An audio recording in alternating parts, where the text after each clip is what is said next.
Hello friends, welcome to ixambee. I am Sushil Lakde, ex manager Reserve Bank of India. और यहाँ पे मैं आपको एक चीज़ बताने वाला हूँ। उस वो कोई अंदर की बात नहीं है, जो हमारे सामने दिख रहा है उसके बेस पे ये एक जस्ट प्रेडिक्शन है। ऐसा होने का चांस बहुत ज़्यादा है। और ये जो लाइन मैंने लिखी, ये एक्चुअली इस टाइम का जो शॉर्ट नोटिफिकेशन आया है उसमें लिखा है, SEBI reserves the right to modify the selection procedure if deemed fit. ठीक है, इसलिए मैंने लिखा है कि यहाँ पे चेंज होने का बहुत चांस है। ऐसा मैंने क्यों लिखा है मैं यहाँ पे बताऊंगा। चलो आगे चलते हैं। ये भी हमारे आरबीआई के सिलेक्शन है, 3 साल के, सेबी के 3 साल के और नाबार्ड के हैं। ये लीगल में अभी 50% सिलेक्शन था पूरे इंडिया से। ये अब लीगल का देख सकते हैं। ये आईटी का है। आपको पता है इस बार भी मैंने कहा था, ये दोनों टाइम पे बहुत कम लोगों को पता था कि यार स्पेशल नोटिफिकेशन आएगा, और जो लोगों ने वो इन्फॉर्मेशन मेरा मान लिया और उस पर बिलीव करके आगे चले गए, उनका सिलेक्शन यहाँ पे हो गया है। और 2022 में जो सेबी का आया था कॉमन वाला, उसमें कितने सिलेक्शन, अगर आपको इसमें किसी में भी अगर आपको यहाँ पे गाइडेंस चाहिए, कुछ मेंटरिंग चाहिए, तो आप यहाँ पे कॉल कर सकते हैं। तो अभी देखिए, ये है आपका सेबी का इस टाइम का जो नोटिफिकेशन आया है। जर्नलिस्ट का 62 है, लीगल 5, आईटी का काफ़ी है, 24 वैकेंसीज, इंजीनियरिंग 2 है, रिसर्च 2 है, और ये ऑफिशियल लैंग्वेज 2 है, तो 97 है। और आपने मेरा वीडियो देखा होगा जिसमें मैंने कहा था 100 वैकेंसीज का आएगा। यहाँ पे 3 से मेरा इंफॉर्मेशन मिस गया। चलिए ये देखते हैं। अभी 2024 का नोटिफिकेशन है और ये 2022 का है।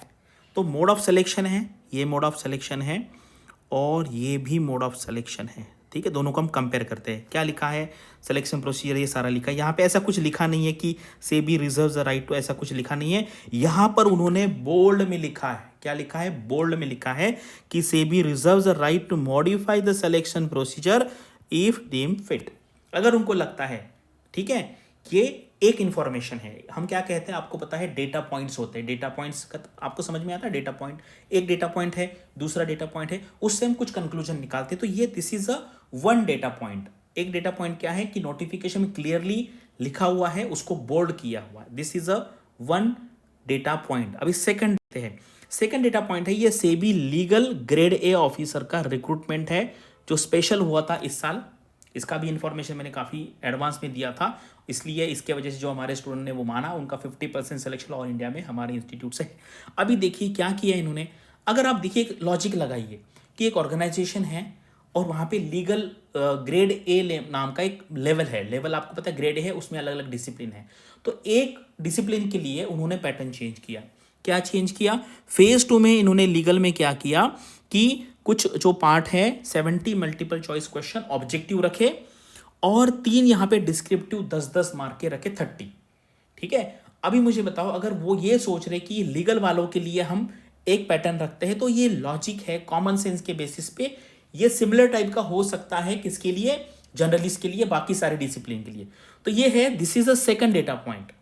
वो पहला डेटा पॉइंट देखा, क्लियर कट लिखा हुआ है, वहां पे बोल्ड लिखा, लास्ट ईयर में नहीं लिखा था, लास्ट टाइम के नोटिफिकेशन में यहाँ पे लिखा है। And this is the second data point कि उन्होंने क्लियर कट यहाँ पे लीगल में अगर चेंज किया है, तो वेरी हाई चांस है कि जर्नलिस्ट में भी चेंज होगा। ये मेरा अंदाजा है। आप मुझे बताइए, आपको क्या लगता है। ऐसा नहीं हवा में मुझे ये लग रहा है, डेटा पॉइंट के बेसिस पे हम कभी भी आपको पता है आज के डेट में डेटा साइंस का जमाना है, उसके बेस पे हम डिसीजन लेते हैं। इसको कहते हैं प्रेडिक्टिव एनालिसिस। तो ये एक प्रेडिक्टिव यहाँ पे बन सकता है। तो अभी मैंने आपको प्रॉब्लम तो बताया, this is a problem, because आप में से कुछ लोग पिछले 2-4 साल से प्रिपरेशन कर रहे हैं। So now there is a problem. Problem मतलब क्या है यार, डिस्क्रिप्टिव आ सकता है, तो उसके लिए क्या करना, now I am giving you the solution. अभी हमारा आपको पता है आरबीआई ग्रेड बी का कोर्स है, काफ़ी सारे सिलेक्शन होते हैं। तो उसके लिए अभी हमने क्या किया, हर क्लास के बाद स्टूडेंट को हमने ना डिस्क्रिप्टिव क्वेश्चन आंसर के बारे में नोट्स देना चालू किया। 3 क्वेश्चन हम देते हैं हर क्लास के बाद, डिस्क्रिप्टिव क्वेश्चन आंसर, पूरा मॉडल आंसर दिए होते हैं, बस बच्चों को पढ़ना है। जैसे देखो, अभी ये बेसिक्स ऑफ अकाउंटिंग में इसलिए दिखा रहा हूँ क्योंकि ये जो है ना आरबीआई के सिलेबस में उन्होंने इंट्रोड्यूस किया था, ये आपको सेबी को भी लगेगा।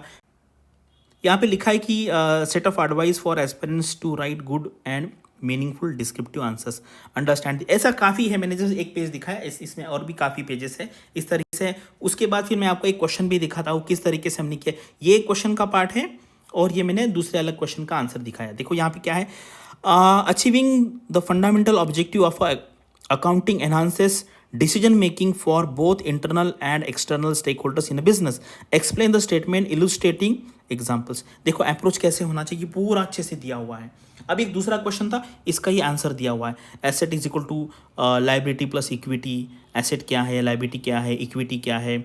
और इस बार ना हमने सोचा है कि हम ना एक बेसिक से स्टार्ट करते हैं। हम कहते हैं ब्रिज कोर्स, आपको तो ब्रिज कोर्स होता है, यानी कि मेन कोर्स अगर आपका स्टार्ट होने वाला है उसके पहले एक ब्रिज कोर्स होता है, यानी कि आपका जो नॉलेज है और मेन कोर्स है उसके बीच में एक ब्रिज बनाते हैं, यानी कि आपको उस लेवल पे लेके आएंगे। तो इस तरीके से आपको पता है हमारे यहाँ पे सर है प्रतीक सर, वो चार्टर्ड अकाउंटेंट है, वो यहाँ पर आपको पढ़ाएंगे, बहुत बेसिक से पढ़ाएंगे, उसके बारे में मैं वीडियो बनाऊंगा। तो इस तरीके से हम आपको रेडीमेड कंटेंट देते हैं और जो बहुत इफेक्टिव है। यहाँ पे स्टूडेंट ने काफ़ी प्रेज किया है हमें कि बहुत अच्छी तरीके से ये हर क्लास के बाद दिया। तो अगर आपको हमारा गाइडेंस लेना है, आप पहले वीडियो देखिए, फैकल्टी कौन है, किस तरीके से पढ़ा रहे हैं, रिजल्ट कैसा है, अंडरस्टैंडिंग क्या है, then you can take a decision. मैं ऐसा नहीं कहता कि भाई मेरा कोर्स ज्वाइन करो, मार्केट में बहुत सारा है और आपको उसके बेस पे करना। अगर आप खुद भी कर सकते हैं तो कोई प्रॉब्लम नहीं है, खुद भी कर सकते हैं, सेल्फ स्टडी भी कर सकते हैं। अगर आपको कोई मेंटर है जो आपको क्वेरी आएंगी उसको आंसर देंगे तो ऐसे भी कर सकते हैं। ऐसा ही हर एक की कैपेसिटी के बेस पे हम डिसीजन ले सकते हैं। तो आपको इसको क्या क्या लगा, आपको जो मैंने आपके डेटा पॉइंट दो बताए उसके बेसिस पे हम ये एक्सपेक्ट कर सकते हैं कि नहीं कर सकते, आप अपना कमेंट सेक्शन में लिखो। और अभी इस यहाँ पे प्रॉब्लम क्या है ना, अभी 1 महीने के बाद डिटेल नोटिफिकेशन आने वाला है, तो तब तक हम टाइम वेस्ट तो नहीं कर सकते ना, हमें तो पढ़ाई तो स्टार्ट करनी पड़ेगी। तो इसलिए बिल्कुल टाइम वेस्ट नहीं करना है। मुझे पता है कुछ लोग बोलेंगे सर अभी तो नोटिफिकेशन नहीं आया, मुझे डायरेक्शन नहीं है, आप कैसे प्रिपेयर करें। तो ऐसे लोग तो फिर डिस्कशन करते रहेंगे, फिर मुझे पूछेंगे सर 25 में आएगा, 26 में आएगा नोटिफिकेशन। ऐसे नहीं करना है, ठीक है। अभी जो टाइम अवेलेबल है उसमें बेस्ट यूटिलाइजेशन आपको करना है अवेलेबल टाइम का, रिसोर्सेज का, ठीक है। Thanks for watching this video and all the best for your studies and upcoming examinations.